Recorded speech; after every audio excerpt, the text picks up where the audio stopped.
Bismillahirrahmanirrahim.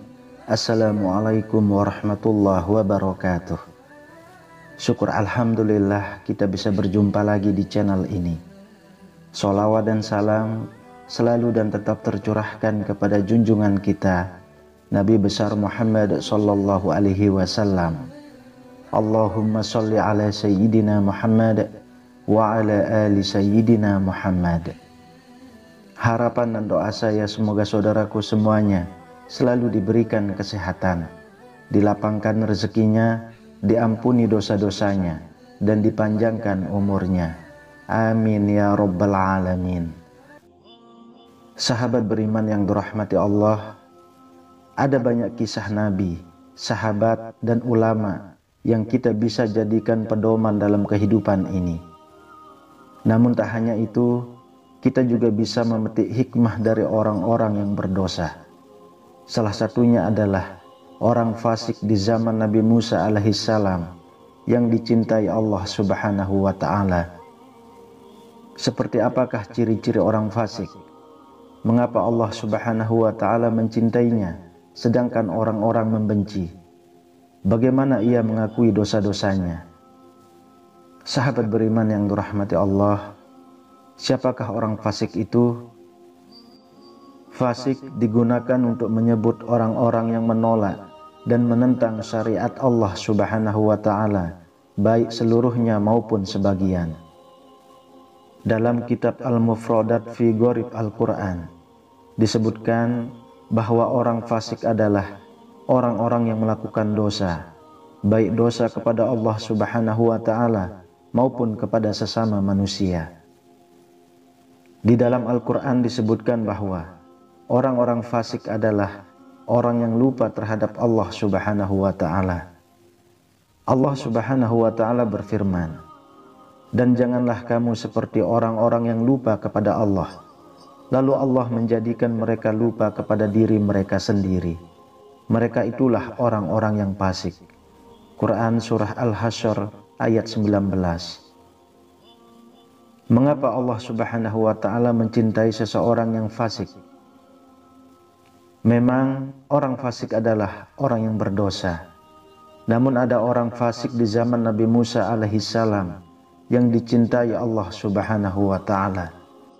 Siapakah dia? Dalam kitab Al-Mawa'is Al-Ufuriyah terdapat kisah orang fasik di zaman Nabi Musa alaihissalam yang dicintai oleh Allah subhanahu wa ta'ala. Saat meninggal, jenazahnya dibuang oleh warga. Tak ada yang mau mengurus jenazahnya. Allah subhanahu wa ta'ala lalu berfirman kepada Nabi Musa alaihissalam, "Wahai Musa, ada seseorang yang mati di daerah Fulan pada tempat sampah. Dia adalah seorang wali dari para waliku. Mereka belum memandikannya, belum mengafaninya, dan belum menguburkannya. Maka pergilah engkau, mandikanlah, kafanilah, solatilah, dan kuburkan dia."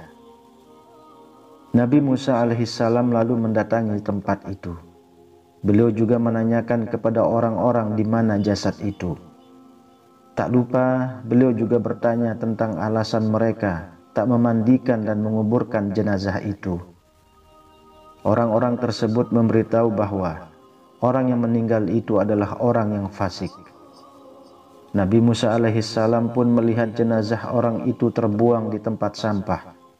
Kemudian beliau bermunajat kepada Allah subhanahu wa ta'ala, "Engkau menyuruhku menguburkan dan menyolatinya, sedangkan kaumnya bersaksi atas keburukannya. Maka engkau lebih mengetahui daripada mereka dengan segenap pujian dan celaan."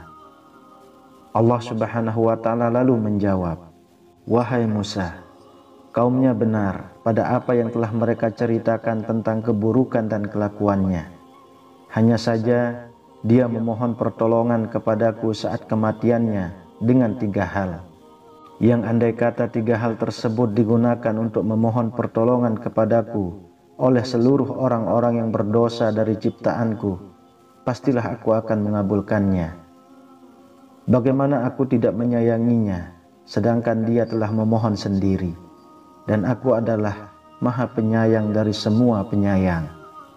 Sahabat beriman, seperti apa pengakuan dosa orang tersebut kepada Allah Subhanahu wa Ta'ala? Nabi Musa alaihissalam pun menanyakan 3 hal yang membuat orang itu diampuni. Allah Subhanahu wa Ta'ala lalu memberitahu kepada utusannya. Pertama, saat kematian mendekati, ia mengakui telah banyak melakukan kemaksiatan.